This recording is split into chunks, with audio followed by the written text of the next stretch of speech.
Olá, estudantes do 7º ano, tudo bem com vocês? Eu sou a professora Carol, a nossa intérprete é Elisângela e nós estamos aqui para a nossa aula de vírus. Na aula de hoje vamos entender muitas coisas sobre esse micro-organismo. Vamos começar falando quais são os objetivos gerais da nossa aula. Hoje nós vamos compreender quais são as características de um vírus. E aqui na imagem, eu trouxe uma imagem de um microscópio para você ver quem é esse organismo. Além disso, nós vamos compreender que os vírus são parasitas intracelulares obrigatórios. Exatamente, eles são isso daí. E vamos discutir a questão de os vírus serem considerados seres vivos ou não. O que você acha sobre isso? Os vírus são seres vivos ou eles não são seres vivos? Vamos descobrir ao longo da aula. Além disso, vamos começar a aula de hoje observando essa imagem. Você já ficou gripado alguma vez? Essa imagem representa uma pessoa que está gripada. Bom, seres muito pequenos são os responsáveis por causar a gripe. Você sabe quem causa a gripe em nós seres humanos? Esses micro-organismos pequenininhos que estão pulsantes ali do lado são os responsáveis por nós nos sentirmos doentes quando estamos com gripe. Eles são os vírus. São micro-organismos muito pequenos. E eles entram no nosso corpo e acabam fazendo com que a gente se sinta mal. E aí, por que a gente se sente mal? É isso que nós vamos aprender hoje. Antes disso, eu trouxe uma reportagem bem interessante sobre esse assunto para que a gente possa ter um conhecimento um pouco maior. O título dela é "Vírus pode ser considerado um ser vivo?" Especialistas explicam a dúvida de internautas. A palavra nunca foi tão consultada no país quanto durante a pandemia. Então, olha que interessante, durante a pandemia, essa palavra vírus foi muito consultada na internet. E essa é uma reportagem da Carolina Mazzi. Vamos ler a reportagem então. A palavra vírus foi tão consultada no Brasil como no último mês de março. Segundo as ferramentas de pesquisa do Google, houve um crescimento de 285% no interesse de busca pelo termo nesse período.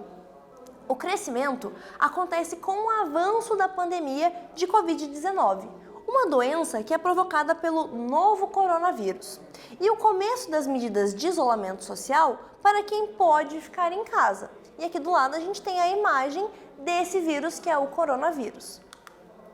Uma das dúvidas que surgiram na última semana em relação ao vírus é a pergunta: vírus pode ser considerado um ser vivo? Justifique. Segundo a biomédica Mirella Costa, a resposta é não. Por que não? Há muito debate nessa área. Não é uma resposta tão óbvia como parece. Mas o que sabemos é que o vírus pode ter qualquer atividade metabólica fora da célula. Pode não captar nenhum nutriente, nem utilizar energia ou realizar qualquer atividade biosintética fora da célula hospedeira. Não pode ser considerado um ser vivo, então. A bióloga Ana Luz Passos reforça que, de fato, a dúvida dos internautas é a mesma que de muitos na comunidade científica. Há uma corrente que diz que eles não são seres vivos porque não possuem células em sua composição, o que o impossibilita de sobreviver sem um hospedeiro. Porém, como eles podem sofrer mutações e se reproduzir como outros seres vivos, há uma corrente que diz que eles poderiam ser considerados seres vivos. Há uma grande discussão sobre esse assunto. E é exatamente isso que os cientistas vêm falando e vêm estudando, ainda mais depois de toda essa pandemia do coronavírus. Então, por que os vírus não podem ser considerados seres vivos?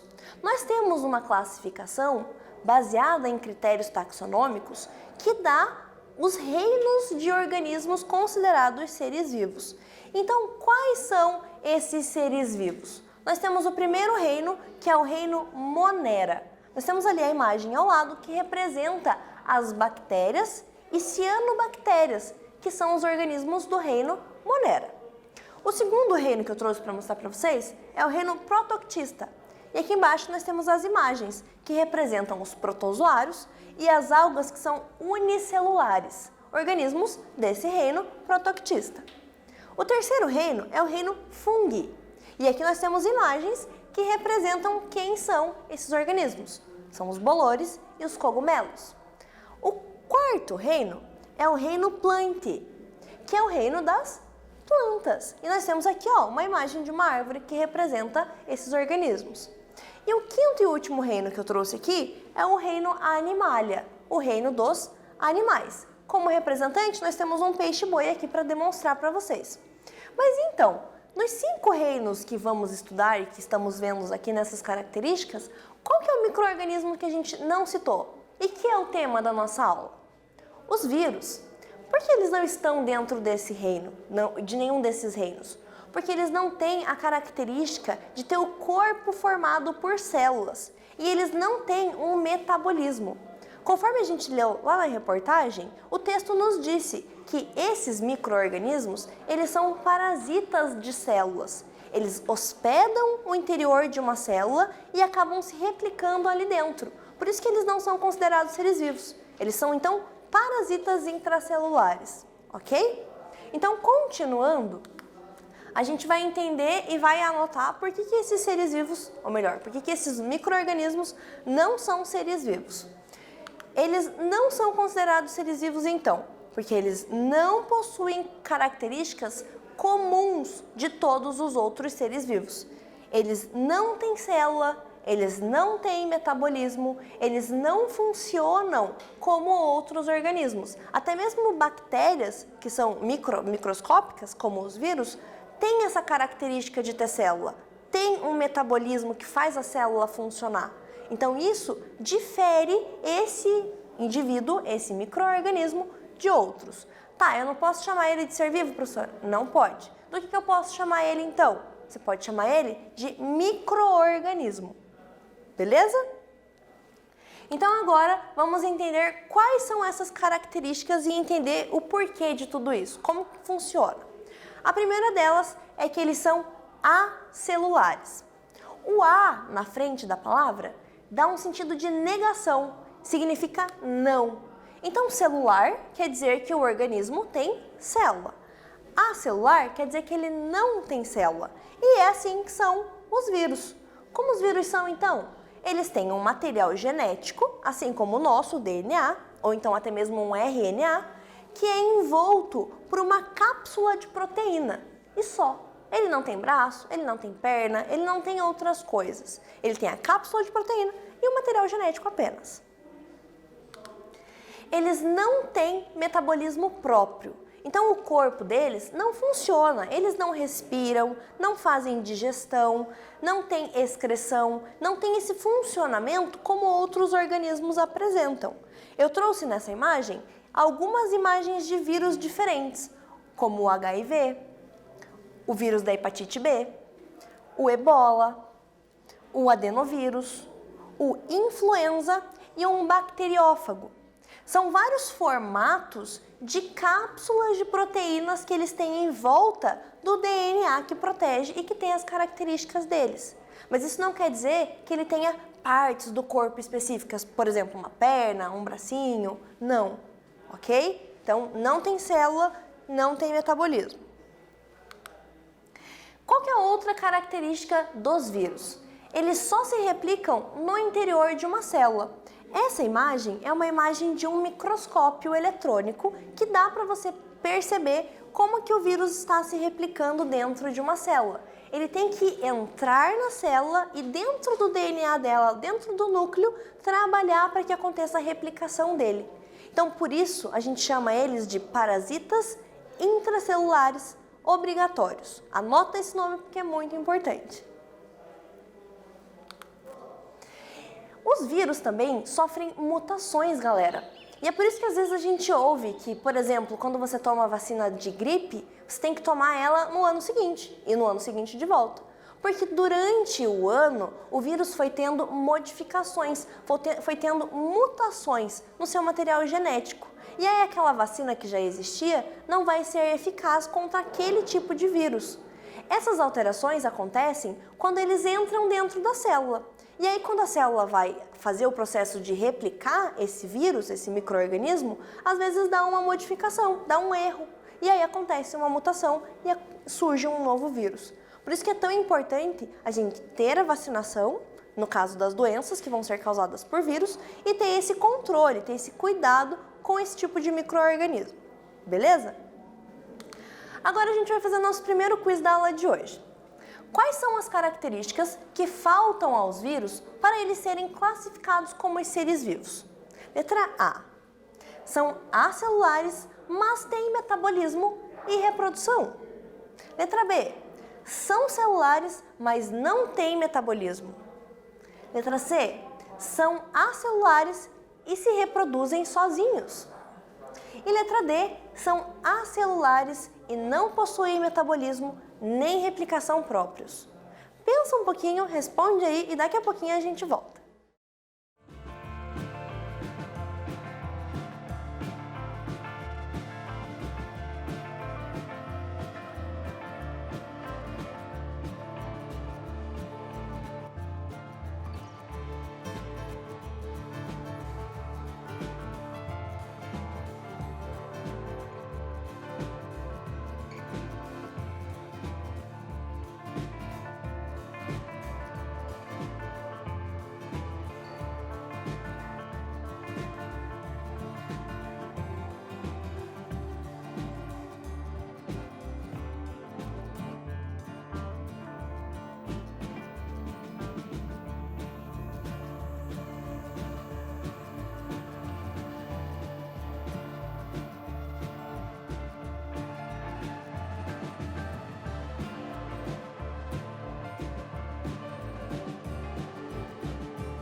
Estamos de volta e, de acordo com tudo que nós conversamos a respeito dos vírus, a alternativa correta para esse exercício é a letra D, porque os vírus são acelulares, não têm célula, não possuem metabolismo, então eles não respiram, não digerem, não excretam nada, e não têm replicação própria, porque eles precisam entrar dentro de uma célula para que essa célula faça a replicação dos vírus, ok?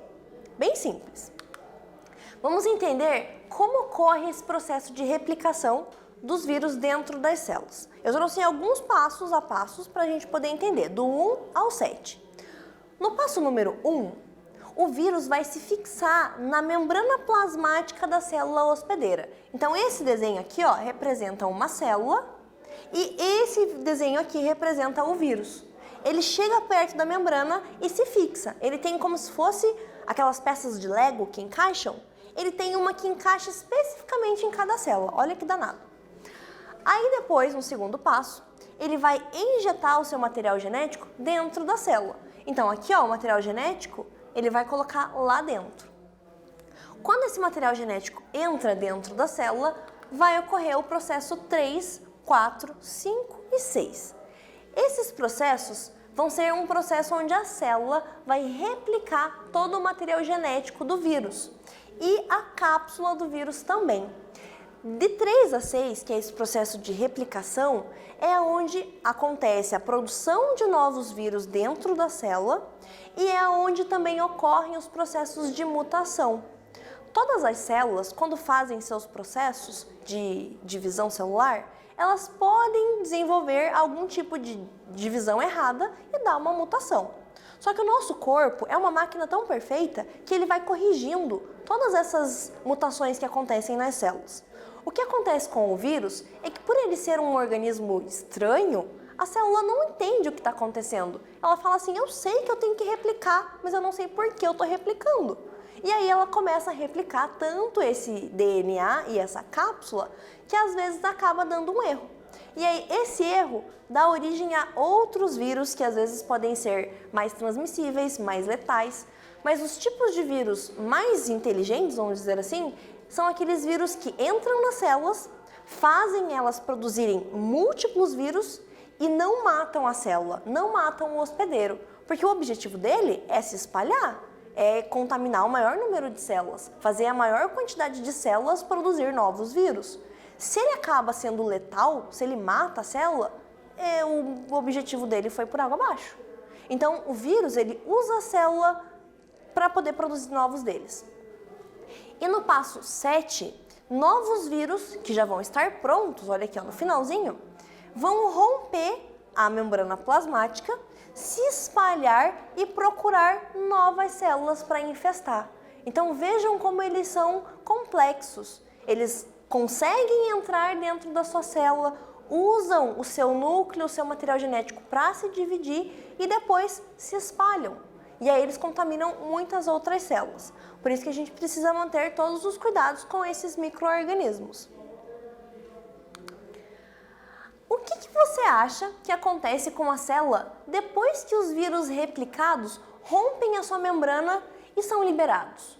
Vamos pensar juntos. Pode acontecer várias coisas, né? A célula produziu novos vírus, eles vão sair de lá, e aí? O que vai acontecer com ela depois? Ela vai continuar vivendo a vida dela, fazendo divisão celular e continuar fazendo células normais como ela fazia antes? Acho que não. O que vai acontecer? Essas células elas vão ser danificadas. Então, quando o vírus sai, ele rompe a membrana e ele acaba destruindo a célula, muitas vezes levando a célula à morte, causando doenças no hospedeiro, no organismo que tem essas células. E aí ele pode causar doenças em seres humanos, em animais, em plantas. Até as plantas ou então até mesmo em bactérias podem ser infectadas por vírus, porque elas têm célula. E é só isso que ele precisa, de uma célula boa que ele possa entrar e danificar ela depois. Vamos então para mais um quiz da aula de hoje. O que significa dizer que os vírus são parasitas intracelulares obrigatórios? Na letra A, que eles possuem uma relação harmônica com os seres vivos que eles infectam? Letra B, que somente têm atividade quando infectam uma célula hospedeira? Letra C, que podem ter atividade sem infectar uma célula? E letra D, que possuem uma relação desarmônica positiva com seus hospedeiros? Pensa aí, reflete sobre tudo que a gente conversou, responde e daqui a pouquinho a gente volta.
Voltamos, você deve ter pensado bastante sobre tudo que eu te falei e chegou à resposta certa, que é a alternativa da letra B. Os vírus só vão ter atividade quando infectar uma célula de um organismo vivo. Se eles encontrarem um organismo morto, por exemplo, uma árvore que foi tombada, e eles quiserem infectar a célula, não vai dar, porque a célula da árvore que está morta já não vai mais replicar esse DNA dele. Então tem que ser um ser vivo, certo? Agora eu tenho mais um exercício para você. Por que os vírus causam doenças? É uma questão que a gente comentou quando falou sobre a replicação. Na letra A, porque são parasitas extracelulares obrigatórios? Letra B, porque são parasitas intracelulares facultativos? Letra C, porque são parasitas intracelulares obrigatórios? E letra D, porque são parasitas extracelulares facultativos? São palavrinhas-chave que você precisa lembrar para responder essa questão. Então pensa aí rapidinho, resolve no seu caderno e a gente já volta.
Estamos de volta e aí, de acordo com tudo que nós aprendemos hoje, você respondeu corretamente que os vírus causam doenças porque eles são parasitas intracelulares obrigatórios.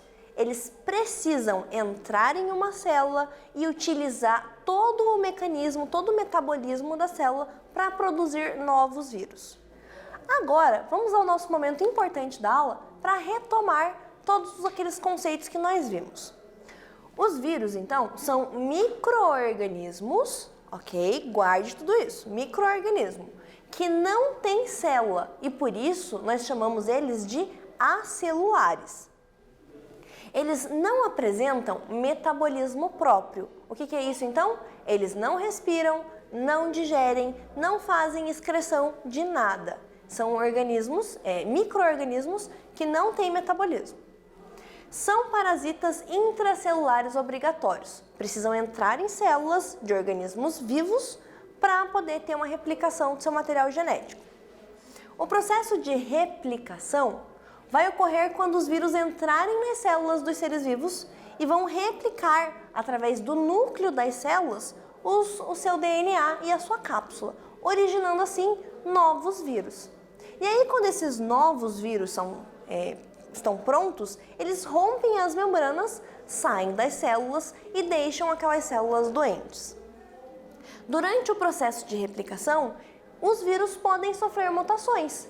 E essas mutações é que podem originar novas doenças, podem originar novos vírus, e aí é por isso que a gente tem que continuar o nosso estudo em cima dessas características, para conhecer melhor e para combater todas as doenças que eles podem nos causar. Eu espero que você tenha gostado dessa aula, nos vemos em breve. Até mais!